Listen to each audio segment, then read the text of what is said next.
For our second example, also not in the book, we're going to estimate the value of an integral by doing the midpoint sum with 4 equal subintervals.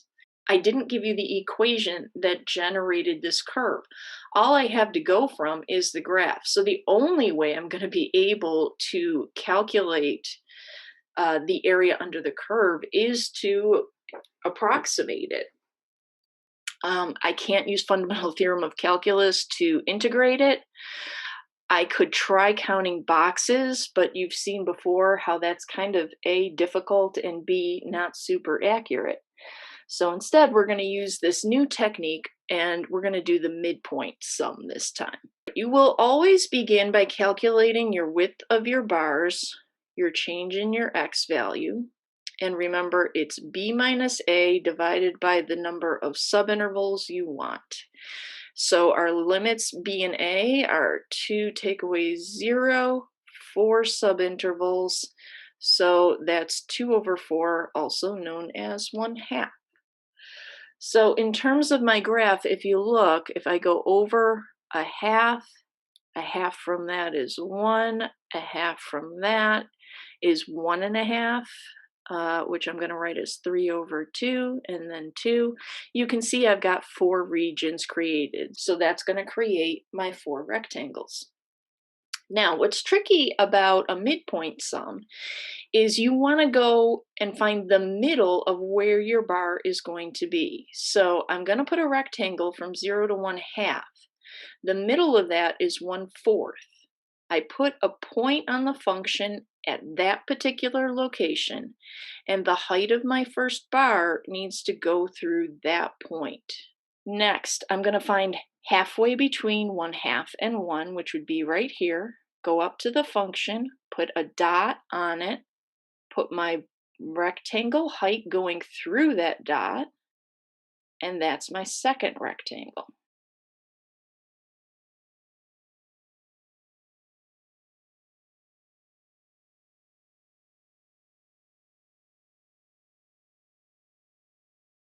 So this is how you draw a midpoint sum. Now, when we calculate a midpoint approximation, you can see how in some instances the bars extend above the curve, and then there are other places where we actually have created some gaps. So the midpoint is going to balance out overestimating and underestimating. So it's going to be a better approximation than either just the left or the right. Let's start performing the calculations. Now, for this one, I need to know these heights of the midpoints, and maybe I'll go through and I'll put red dots here. These 4 points are creating the heights of the bars. So those are the function values that I need to begin by calculating. So f of the first one I need to know is 1/4. Halfway between 0 and 1/2 is 1/4. Now again, I can't substitute that into an equation. Oh, and sorry, I guess we should be using g here. I can't substitute that one into an equation because we don't have the equation. So all I can do is go to this dot and estimate based on my y-axis scale what its height is. And it looks like it's approximately at 1. The next red dot is halfway between 1/2 and 1, so that's going to be 3/4. And I'm going to estimate the height of that red dot as being halfway between 1 and 2, so I'm going to say it's 1.5. You can do the decimal or you can do the fraction, 3 over 2. The next point is going to be located at 5 over 4. It's halfway between 1 and 1.5, which is 1 1/4. Go up, again, it kind of looks like it's halfway, so halfway between 2 and 3 would be 2.5, which is the same as the fraction 5 over 2. And the last one we'll need is 7/4. You can see how there's kind of a pattern: 1/4, 3/4, 5/4, 7/4. So at 7/4, this last point looks like it's at about 4. All right, now the midpoint approximating sum The width of every single one of these rectangles is 1/2. So again, I'm going to just factor that out, put it out in front. And then the heights are being controlled by g of a quarter, g of 3/4, g of 5/4, g of 7/4. So if I write out the approximating sum, it's found by calculating this.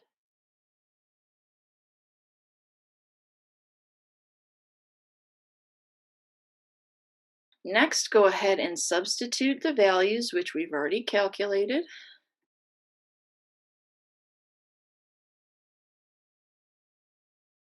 The stuff inside the parentheses simplifies to 9. So my approximation is going to be 9/2, or 4.5 is the value of this integral. That's the area under the curve. You can see this is 1 unit tall, and you have to go all the way over here to get 1 unit wide. So that area that I've enclosed is 1 box. If we were counting the boxes of area 1 unit, 1 square unit, this would be another one. So there you have 2. And so what our answer is saying is that we have about 4.5 of these under the curve. Okay, so that's the midpoint approximation. So at the very end here, I'm going to throw in one last example, again, not in the book, just to show you how you might draw bars in situations where your curve goes under the x-axis and has some funky curves going on. Suppose I'm asked to calculate the integral, let's say from 0 to 5 of f of x dx, and we're going to use 5 subintervals. So if that was the case, I would begin by calculating my interval width. So that's again b minus a divided by n, which is 5 minus 0 divided by 5, which would be 1. So I'm going to be making rectangles of width 1. Now, let's say, for instance, I was going to begin with the left approximation. So I'm going to find the function value at the left endpoint of an interval. So at this interval, my left endpoint is at 0, meaning my height of my bar is going to stay at 0. So you basically have no rectangle here. But for the next interval in between 1 and 2, I find the function value for the left endpoint being on the curve. I go across to the right to create the bar. For the interval from 2 to 3, I find the left value, the one at 2, and I create a bar. Then I find the value at 3, which is kind of down here, create a bar. And my last function value is here. So this again creates kind of a bar with no area. So in this particular instance, you can see how these values are all located below the x-axis. And you can see this approximation looks kind of a little bit wonky. When you would write out the sum for this, the width of every interval would be 1. And then you have to report the function values for 0, 1, 2, 3, and 4. And you can see that that would create 5 bars. I'm summing together 5 things. And then you would estimate, f of 0 looks like it's 0, so it doesn't contribute anything to the area. F of 1 is what, -1.5? And you would record it as a negative. F of 2 is about -4, we'll say. F of 3 is maybe -4.5. And F of 4, again, is at 0. So if I sum all of these up, 1 times -10, which is -10. And it should be negative because that section of the curve is very much below the x-axis. Okay, so that's how you work with sections of the curve below the x-axis. If I were to draw the rectangles for my right approximation, keep in mind I've got my 5 intervals,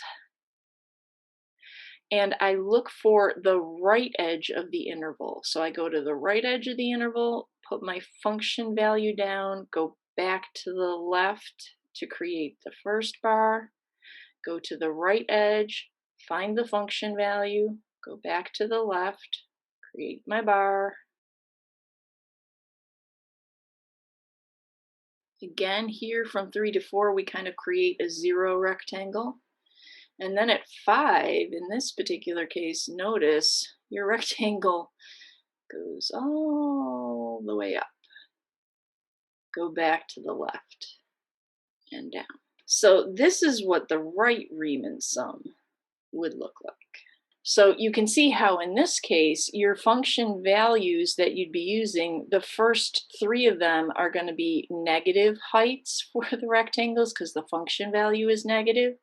The 4th is going to be 0, and the 5th is actually going to be a positive value. So let's take a look at that. So my right approximation with 5 sub-intervals, each rectangle has a width of 1.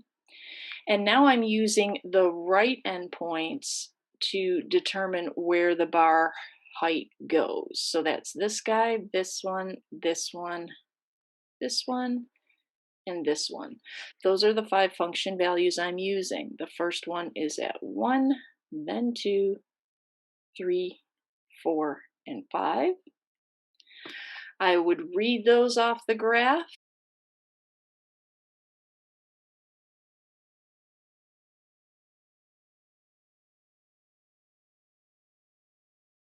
F of 4 contributes no area, and F of 5 I've got looks like up at 12, and that is positive.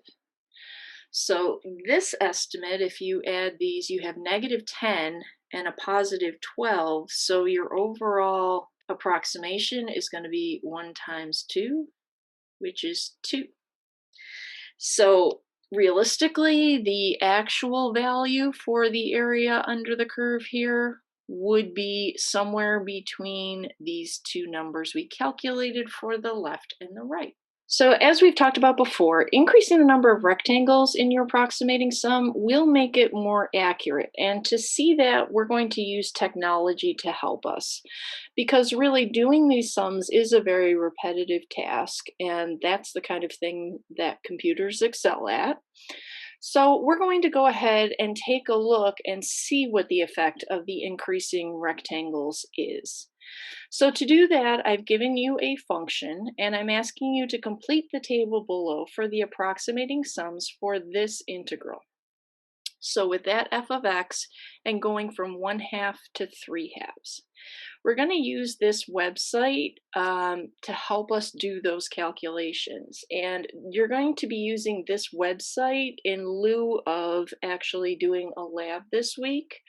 This will be your tech tool that will help you. So I'm not going to give you a formal lab number 3, but you will be using this technology to help you complete the homework assignments. All right, so let's go look at that website. So you're going to get to a page that looks like this. And over here on the right is the box where you control the number of rectangles, the function, whether you're doing left, right, or midpoint, and so forth. So I'm going to type in my function, my f of x, and please note I'm using the caret symbol, which is found by hitting shift and the number 6 to be my exponents. So this is how you would write x cubed minus 3x squared plus 8. Now in the next box it says as x goes from, our limits are from 1/2, which is 0.5, to 3/2, which is 1.5. In the table, the first n number of rectangles we're asked to use is 2. So I'm going to have it calculate the left sum using 2 rectangles, and I'm going to hit replot. So I get a readout down here below the graph. The estimated area based on two rectangles is 6.6875. You can see it's above the curve. It is going to be an overestimate. The actual area it's telling us is 6 if you integrate this directly.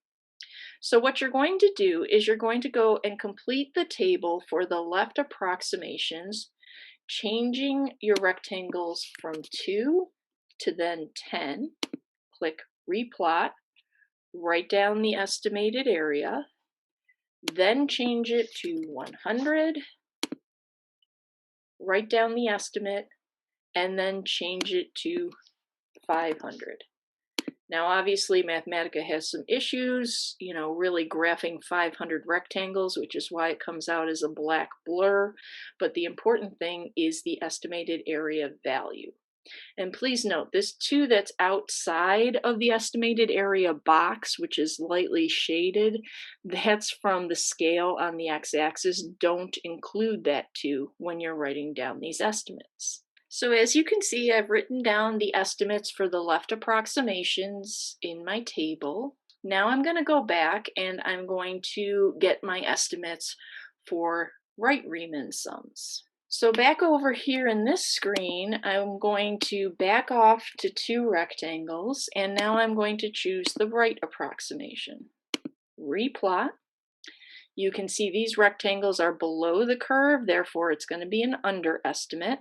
All right, now I've unchecked the print estimated and actual areas box just so you can see. It's graphing it a little bit strangely in that it looks like your axis is right here at 0.6. Keep in mind you can put the x and y axes technically anywhere you want to. Usually we use 0, 0 as the origin, but we don't have to. So you can see it is graphing from 0.5 to 1.5. I'm going to put that box back on though, because I want to write down the estimated area. So now go through and we'll change the number of rectangles from 2 to 10 to 100 and 500 and record those values. All right, so there are the values for the right approximating sum. Now I'm going to go and do the midpoints. All right, so I'm going to choose midpoint sum, 2 rectangles, replot. You can see how the height of the bar is now at the middle of the interval. And the estimated area is 6, and so is the actual area. And as you change the rectangles, you'll notice that that stays consistent. So all the way through, the midpoint estimate is 6. That is not always the case, but with this particular function, it is. So I'm going to go and record those values. Now to do the trapezoidal approximation, if you go back to our Riemann sum calculator, all right, so with this calculator, we don't have the option of a trapezoidal sum, but we can calculate our trapezoidal sum going back to our table of values by remembering it's the average of the left and right approximations. So if you add 6.6875 and 5.3125, that turns out to be exactly 12. And then you divide that by 2 to find the average, and you're going to get 6. Same thing for the next 2. Add these 2 together and divide them by 2, and this also turns out to be 6 all the way down. Again, that does not need to be the case, but in this particular instance, it works out that way. So the next thing you're asked to do is to calculate the exact value of the integral using the fundamental theorem of calculus. Now again, we typically use these tools with things where we can't do the direct integration as a check, but certainly when we're learning this and trying to convince you that these things are true, it's helpful to use integrals that we can directly compute. I'm going to go through and get my antiderivatives, which will be x to the 4th over 4 minus, keep the 3, x cubed over 3 plus 8x, and that will be evaluated from 1/2 to 3/2. Again, I would probably simplify and get rid of those 3's here just to make the math easier. So the middle term really just simplifies to x cubed. And now you can go ahead and do the substitution, put the 3/2 in, subtract, putting in the 1/2. I'm going to kind of skip over the arithmetic portion of that because, again, any calculator can do that for you. And lo and behold, you will get 6. The next question says, do the values in the table appear to converge to the exact value of the integral? In other words, look what happens as we increase our number of rectangles. The left approximation, as we use more and more rectangles, does seem to be heading towards 6, as do the right sums. And when you're already at that constant value of 6, certainly we can say the midpoint sums are converging at 6, and so are the trapezoid sums. So the answer here is an overwhelming yes. And when we talk about where numbers are trending to, what value they're heading towards, we use words like converge. We also describe that as a limit. So this gives us yet another definition for an integral, and it's the limit definition. So if you have a function on an interval, the integral of f over that interval is the number, if one exists, to which all the Riemann sums, and we're calling them by generic S sub n, tend, as n tends to infinity, and the widths of all the subintervals tend to 0. Keep in mind, if you increase the number of rectangles, their widths are getting smaller and smaller and smaller. So as we head towards an infinite number of rectangles, we're heading towards a rectangle width of 0. And here is that statement written out in symbols. So this gives us another way to think about evaluating integrals where we can't use the methods we've learned so far.